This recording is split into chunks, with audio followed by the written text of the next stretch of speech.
하나님은 주인이 되십니다. 하나님께서 세상에 존재하는 모든 것에 소유권을 가지고 계신다라고 성경은 확인을 해주고 있습니다. 그런 하나님이 여러분을 하나님의 자녀가 되게 하셨다는 사실을 생각해 보시기 바랍니다. 여러분이 하나님의 자녀라면 하나님의 상속자가 된다라고 로마서 8장 17절을 통하여 확인을 해주고 있습니다. 여러분이 하나님의 상속자가 된 것은 예수를 믿고 하나님의 자녀가 되었기 때문이고 예수 안에서 된 것이다 라고 에베소서 3장 6절은 기록을 하고 있습니다. 그러니 하나님의 것은 다 여러분의 것이다 라는 것을 다시 한번 확인하시기 바랍니다. 요한복음 16장 15절 말씀입니다. 무릇 아버지께 있는 것은 다 내 것이라. 그러므로 내가 말하기를 그가 내 것을 가지고 너에게 알리시려라 하였노라. 또 요한복음 17장 10절에서도 내용을 기록합니다. 읽어보겠습니다. 내 것은 다 아버지의 것이요 아버지의 것은 내 것이온데 내가 그들로 말미암아 영광을 받았나이다.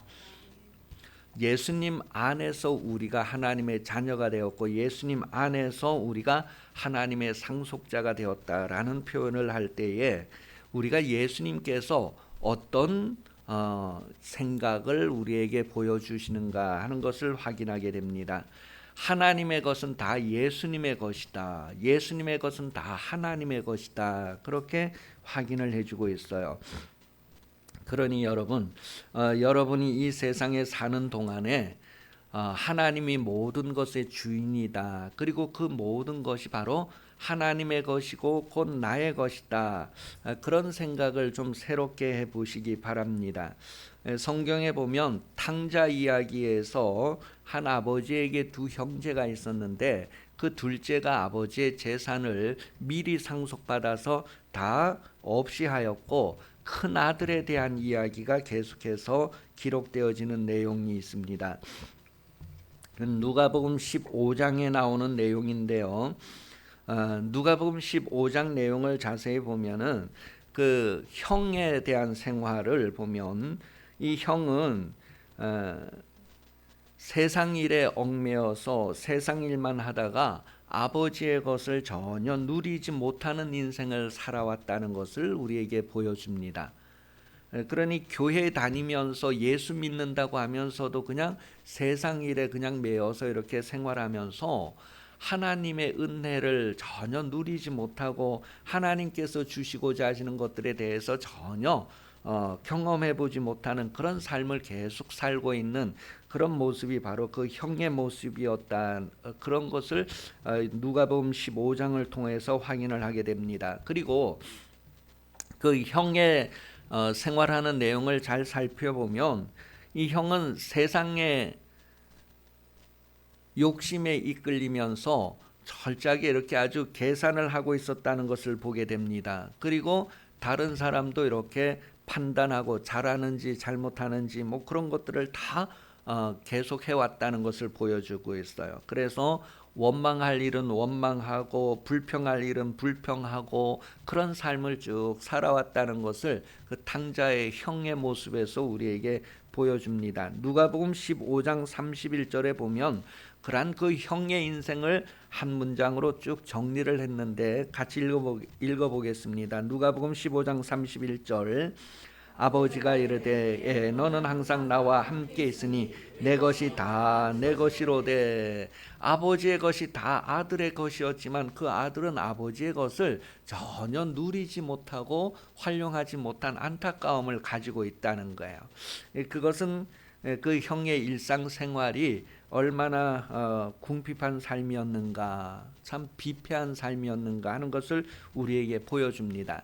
여러분이 예수 믿고 신앙생활 한다고 하면서 하나님을 아버지라고 부르면서 여러분의 삶도 이 탕자의 형의 삶과 같은 그런 일상적인 삶을 살고 있지 않은가, 좀 새롭게 생각을 바꾸고 하나님의 것은 다 내 것이다라고 했을 때에 하나님의 것을 좀 누리는 삶을 경험하는 여러분 신앙생활 되시기를 예수님 이름으로 축복합니다.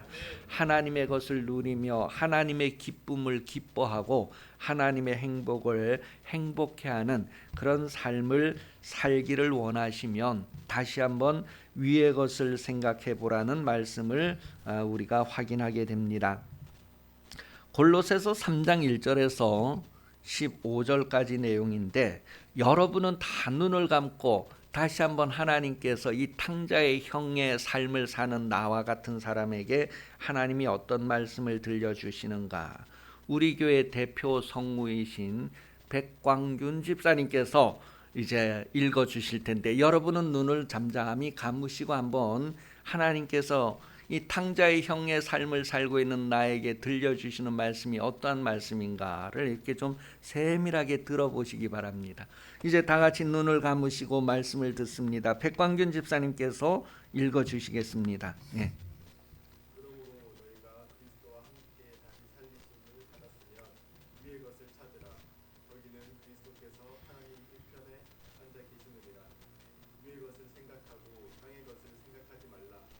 이는 너희가 죽었고 너희 생명이 그리스도와 함께 하나님 안에 감추어졌습니다. 우리 생명이신 그리스도께서 나타나실 그때에 너희도 그와 함께 영광 중에 나타나리라. 그러므로 땅에 있는 지체를 죽이라. 곧 음란과 부정과 사욕과 악한 정욕과 탐심이니 탐심은 우상숭배니라. 이것들로 말미암아 하나님의 진노가 임하느니라. 너희도 전에 그 가운데 살 때에는 그 가운데 행하였으나 이제는 너희가 이 모든 것을 벗어버리라. 곧 분함과 노여움과 악의와 비방과 너희 입의 부끄러운 말이라. 너희가 서로 거짓말을 하지 말라. 옛사람과 그 행위를 벗어버리고 새 사람을 입었으니 이는 자기를 창조하신 이의 형상을 따라 지식에까지 새롭게 하심을 입은 자니라. 거기에는 헬라인이나 유대인이나 할레파나 무할레파나 야만인이나 스구디아인이나 종이나 자유인이 차별이 있을 수 없나니 오직 그리스도는 만유시요 만유 안에 계시느니라. 그러므로 너희는 하나님이 택하사 거룩하고 사랑받는 자처럼 긍휼과 자비와 겸손과 온유와 오래 참음을 옷입고 누가 누구에게 불만이 있거든 서로 용납하여 피차 용서하되 주께서 너희를 용서하신 것 같이 너희도 그리하고 이 모든 것 위에 사랑을 더하라. 이는 온전하게 매는 띠니라. 그리스도의 평강이 너희 마음을 주장하게 하라. 너희는 평강을 위하여 한 몸으로 부르심을 받았나니 너희는 또한 감사하는 자가 되라. 아멘. 눈을 뜨시기 바랍니다. 여러분 탕자 이야기 누가복음 15장에 나오는데 그 탕자 이야기를 우리가 잘 알고 있잖아요. 그런데 그 형의 삶에 대해서 좀 한번 생각을 해보세요. 이 형은 아버지의 성품이나 아버지의 삶을 전혀 반영하지 못하는 그런 자신의 삶을 살았다는 것을 우리에게 말해주고 있어요. 이 형의 마음에 좀 긍휼히 여기는 마음이 있으면 얼마나 좋을까. 이 동생이 아버지의 유산을 받아서 다 없애고 돌아왔지만 불쌍히 여기는 마음이 이 형에게 있으면 얼마나 좋을까. 좀 자비와 겸손, 온유한 마음, 부드러운 마음, 따뜻한 마음이 있었으면 얼마나 좋을까.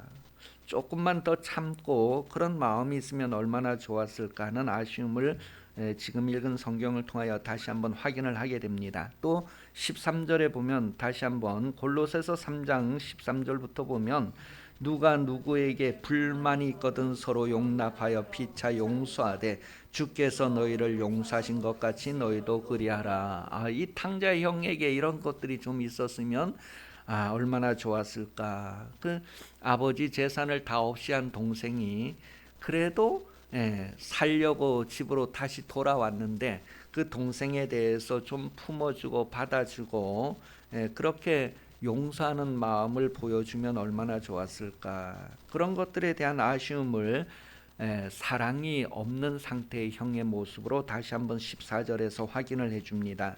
이 모든 것 위에 사랑을 더하라. 이는 온전히 매는 띠니라. 이 아버지는 사랑이 너무너무 엄청난데 이 형은 그런 게 전혀 반영되지 않는 삶을 지금까지 살고 있는 모습. 하나님은 사랑이라고 하면서 성도들이 전혀 그 하나님의 사랑을 반영하고 있지 않는 삶을 살고 다른 사람들에게 대해서 정말 여유가 없고 그런 아쉬운 삶을 살고 있지는 않는가. 나도 그렇진 않는가. 그랬을 때 이제 15절에 가면 그리스도의 평강이 너희 마음을 주장하게 하라. 너희는 평강을 위하여 한 몸으로 부름을 받았나니 너희는 또한 감사하는 자가 되라. 하나님의 평강이 여러분의 마음을 주장하게 해서 여러분의 마음이 좀 모든 사람을 받아들일 수 있고 모든 사람에게 이렇게 부드러움을 영향 끼칠 수 있는 그런 삶을 다시 한번 이렇게 회복할 수 있으면 얼마나 좋을까. 그러니 여러분, 원망할 일이 생기고 불평할 일이 생길 때에 내 자신도 모르게 이미 다른 사람과 계산을 했고 다른 사람을 판단했고 다른 사람과 많은 일들을 내 마음에서 이루고 있다는 것을 깨닫게 됩니다. 그러니 원망할 일이 있어도 좀 더 참아보고 원망하지 말고 불평할 일이 있어도 불평을 그대로 드러내지 말고 좀 더 눌러보고 그렇게 할 수 있다면 얼마나 좋을까. 그런 사람은 하나님의 평강이 그 마음을 주장해야 된다. 그 평소에 하나님의 마음이 여러분의 마음을 주장하도록 하는 것을 좀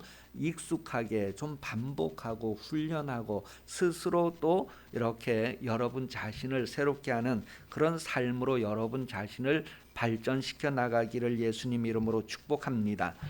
성경에 보면 마리아와 마르다 이야기를 통해서도 그 마르다에게 일어나는 많은 일들을 다시 한번 생각해 보게 됩니다.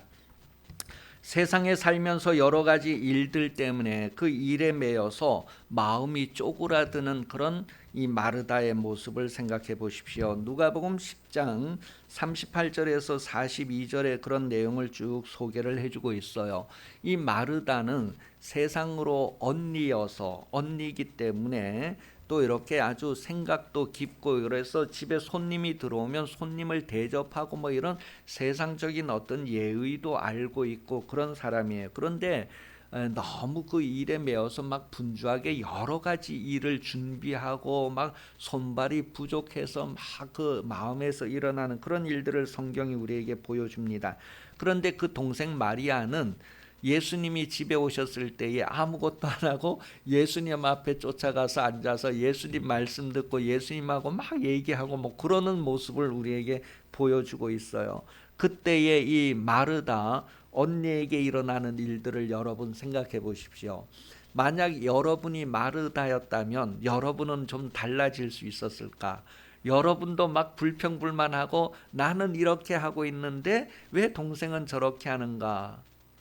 그렇게 해서 막 이 불평 불만 이런 것들을 여러분도 마르다처럼 그렇게 드러낼 수 있을 거예요. 그런데 그렇지 않기 위해선 평소에 우리의 마음이 하나님의 마음이 우리 마음을 주장하게 하는 삶이 연습되어지고 익숙해야 돼요. 하나님의 성품을 나타내는 평소의 우리 일상 삶이 준비되어져야 된다는 것을 다시 생각하게 됩니다.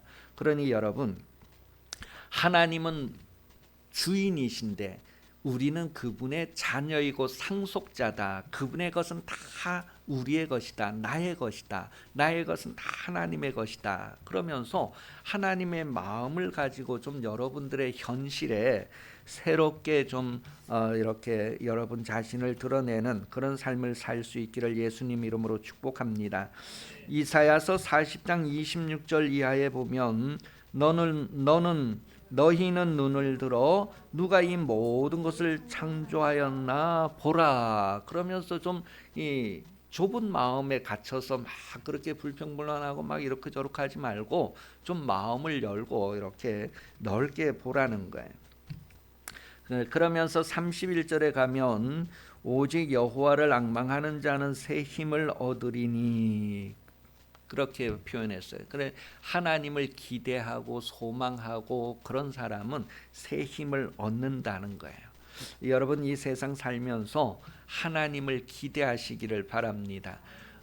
정말 불평하고 불만할 상황 가운데에서 내 마음에 차지 않는 현실 가운데에서 그 현실에 쪼들려드는 걸 받아들이지 말고 좀 하나님을 생각하고 하나님을 기대해 보라는 것을 지금 성경이 말하고 있어요.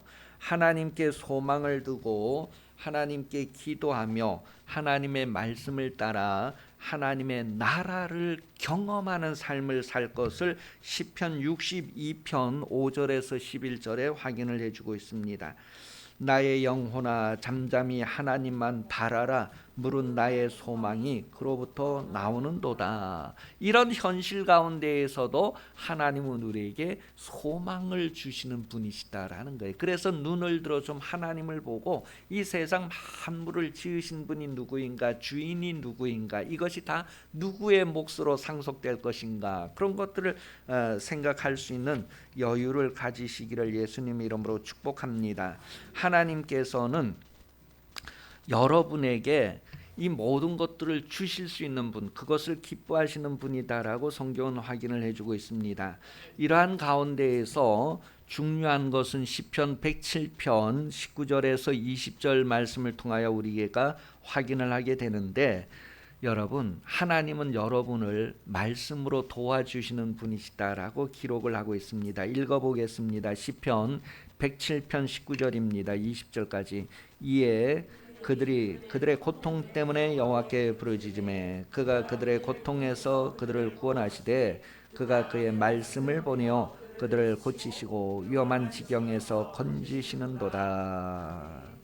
계속해서 28절 30절까지 이에 그들의 고통 때문에 여호와께 부르짖으매 그가 그들의 고통에서 그들을 인도하여 내시고 광풍을 고요하게 하사 물결도 잔잔하게 하시도다. 그들이 평온함으로 말미암아 기뻐하는 중에 여호와께서 그들이 바라는 항구로 인도하시는도다.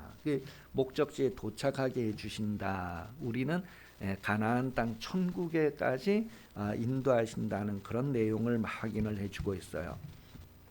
하나님의 평강이 여러분의 마음을 주장하게 하기 위해서 하나님이 말씀을 여러분에게 보내주신대요. 그러니 하나님의 말씀을 가지고 그 말씀대로 이루어지기를 기대하고 소망하고 기도하는 삶을 통하여서 여러분이 평소에 하나님의 마음을 나타내는 삶, 하나님의 마음을 반영하는 삶에 익숙하도록 연단되시고 훈련되시고 준비되시기를 예수님 이름으로 축복합니다.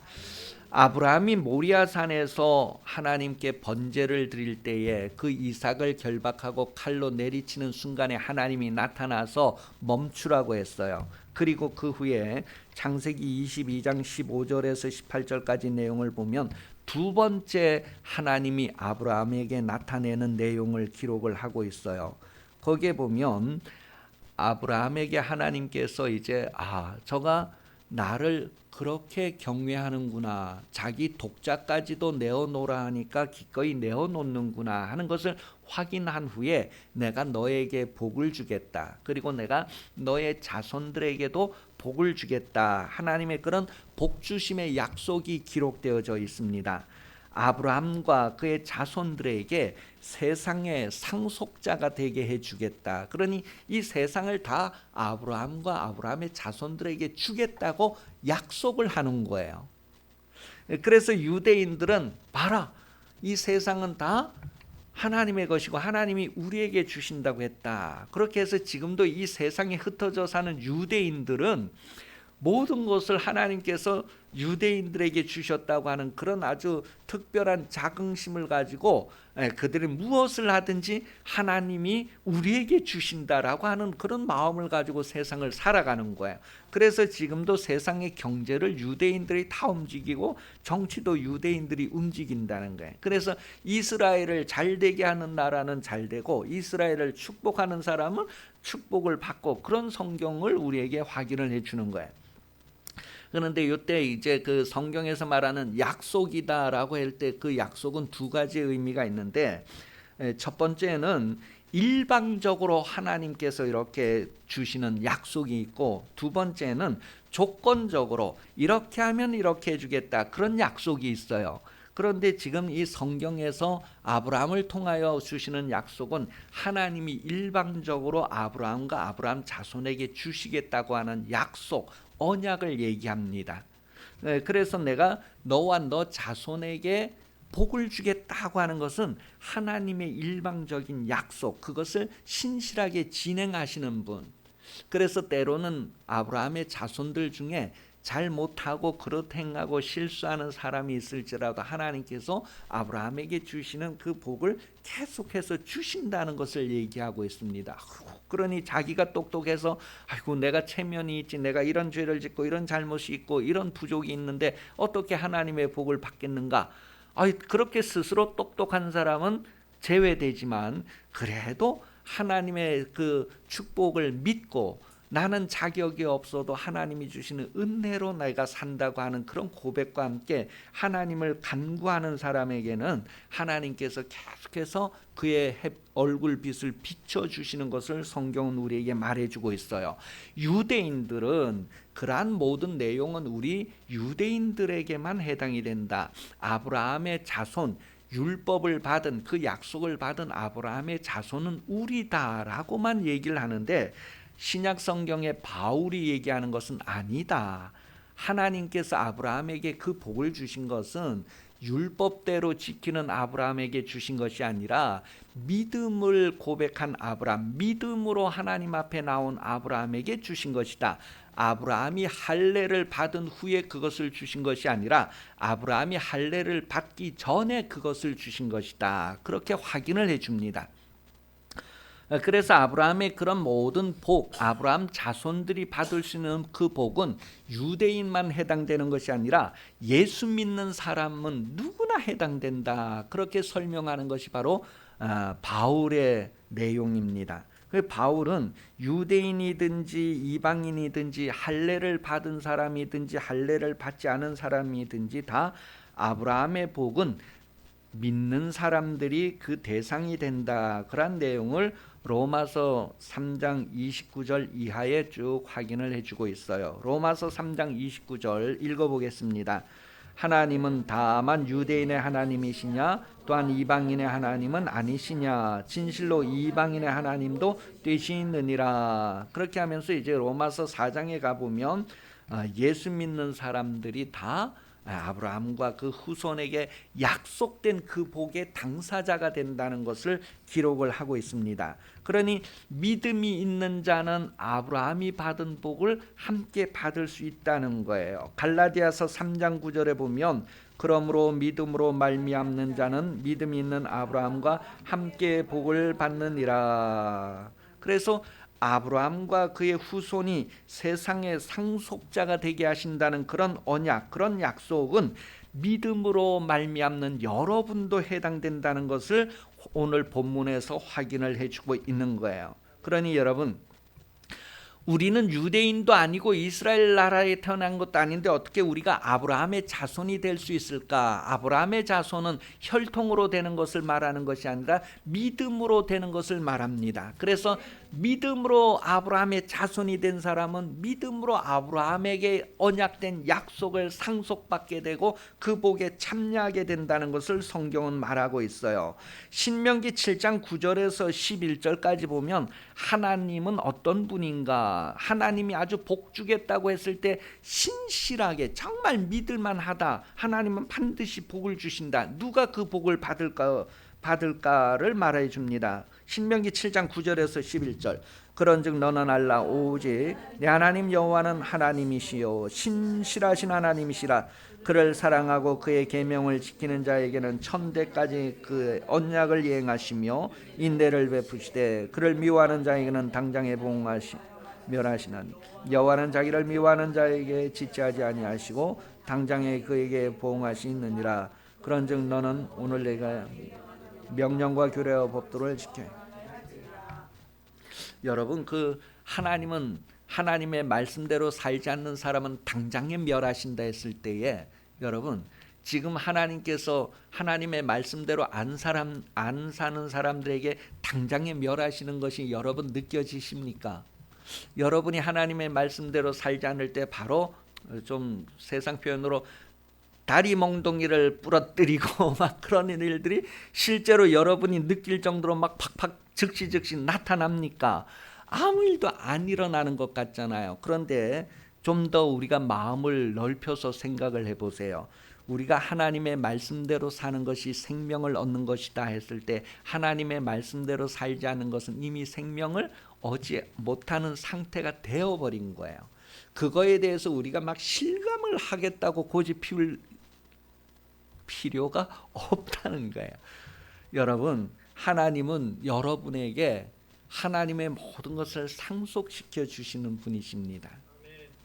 그러니 여러분이 실상은 여러분 일상 가운데에서 일어나는 일들 때문에 우리가 의심하고 시험하려고 할 유혹에 빠질 필요가 없어요. 하나님은 믿음을 가진 사람들에게 하나님의 나라를 상속해 주신다는 거예요. 그래서 천국은 믿음으로 간다 그렇게 표현을 합니다. 마가복음 16장이에요.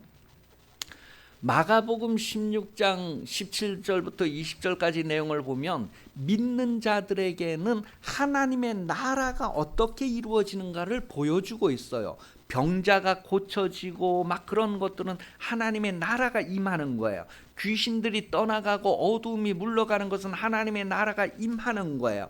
그런 하나님의 나라가 다 믿음으로 이루어진다는 것을 설명을 해주고 있어요. 마가복음 16장 17절 이하에. 그러니 여러분, 이렇게 믿는 자들에게는 하나님이 성령을 주셔서 성령은 그들을 진리 가운데로 이끌어 가시고 하나님의 나라에 들어가게 하신다라는 것을 성경이 확인을 해줍니다.